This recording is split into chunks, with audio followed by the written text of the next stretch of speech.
Question time is only halfway through. Senator Roberts. Thank you, Mr President. My question is for Senator Corman, representing the Prime Minister. On the 3rd of October 2019, the Prime Minister, during an address to the Lowy Institute, highlighted that, quote, unelected international bureaucracies are pushing for a borderless global community that aims to damage our livelihoods, our safety and our sovereignty. 25 years ago, your state's Liberal Premier Richard Court warned of the dangers of unelected international bureaucracies in his book Rebuilding the Federation, and specifically named the United Nations. 23 years ago, Pauline Hanson MP called out the UN's 1992 Rio Declaration, Agenda 21. When can we expect the Australian government to remove us from the following damaging treaties, protocols and declarations? The UN's 1975 Lima Declaration, the UN's 1992 Rio Declaration for 21st Century Global Governance, the UN's 1996 Kyoto Agreement and the UN's 2015 Paris Agreement. The Minister representing the Prime Minister, Senator Corman.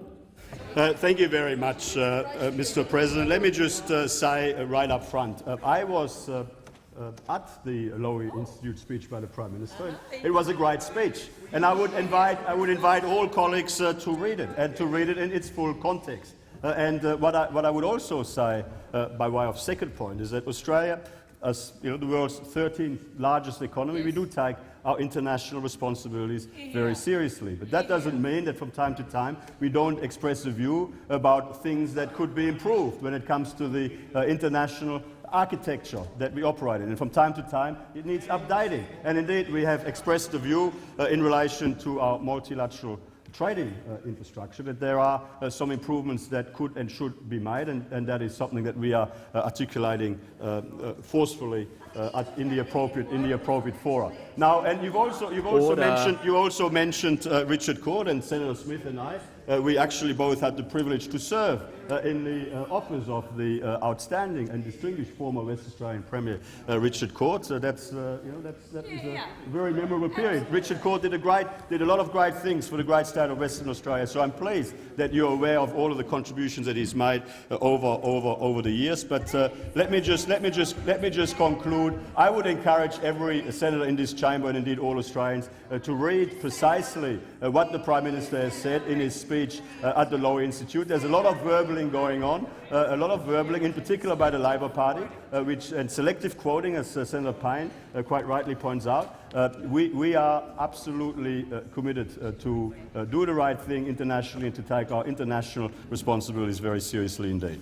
Senator Roberts, supplementary question. Thank you, Mr President. 25 years ago, as I said, Liberal Premier Richard Court warned of the dangers of unelected international bureaucracies in his book Rebuilding the Federation. He said, and I quote, "These international agreements are made primarily by people outside Australia.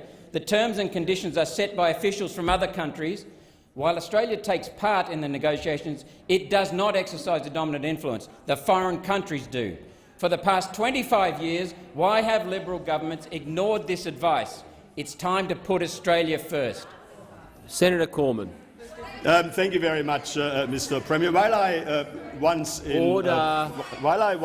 McAllister. While I once served in the office of former Premier Richard Court, now His Excellency the Australian Ambassador to Japan, doing an outstanding job there too. Let me just say I represent the Prime Minister in this chamber and not a former Premier of the great state of Western Australia. So, I note the comments that Senator Roberts has provided, but let me also refer the chamber to my initial answer, my first answer, and that is that Australia, as a middle power, does take its international responsibilities seriously, and we are an active and constructive participant in all of the relevant international fora, always pursuing Australia's national interest, always pursuing and advancing Australia's national interest, and of course we are represented with distinction by our outstanding Foreign Minister, Senator Payne, who does a great job on our behalf, and we are represented by fine public servants. Senator Corman, time for the answer has expired. Order.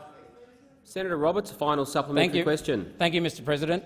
Although the Prime Minister didn't quite have the courage to name the United Nations as the unelected international bureaucracy that he was condemning, when can we expect Australia to have the courage to exit the United Nations and allow Australians through the ballot box to determine Australia's future, rather than unelected, unaccountable, socialist bureaucrats.